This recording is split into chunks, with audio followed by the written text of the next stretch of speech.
Junior Dos Santos continued to work his way towards another UFC title shot on Saturday when he defeated Derrick Lewis by second-round TKO in the UFC on ESPN Plus4 headliner in Wichita, Kansas. The UFC's first stop in Kansas sees Dos Santos go through a back-and-forth brawl with Lewis. Lewis tried to lull him into some crazy exchanges, but for the most part, Dos Santos kept his composure in the fight, picked his shots, and eventually hurt Lewis badly enough to get the stoppage. And now Dos Santos, third all-time in most victories in heavyweight history, tied for the most knockouts in the history of the weight class, and just really has a overall shining resume. We've seen him go up and down in his career, but right now he is on a 3-fight winning streak, which is his longest since the 9-fight run he went on to begin his UFC career all the way back in 2008. And Dos Santos very much seems like he could be a valid title contender here in the near future.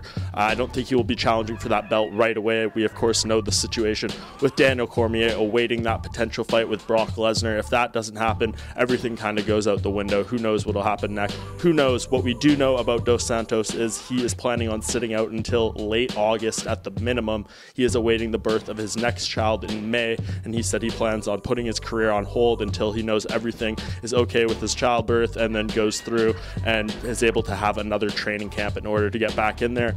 He was asked about a showdown with Francis Ngannou post-fight. He was supposed to fight Ngannou back at UFC 215 in September 2017. That matchup did not materialize because he was pulled with his USADA suspension, or his USADA violation, and ultimately he was proved of no wrongdoing in that case and was able to resume his career, but that fight was unable to happen at UFC 215. Now I think the timing may be right. Ngannou is coming off a big win of his own against Cain Velasquez, and he is looking for an opponent to face. He may not be willing to wait until August, though. That could be the one problem here, is the timeline between these two. But if they can set up the timing, I think Dos Santos versus Ngannou is a very legit #1 contenders fight in the heavyweight division, and a fight the UFC should absolutely try to make after Dos Santos beat Derrick Lewis at UFC on ESPN Plus4.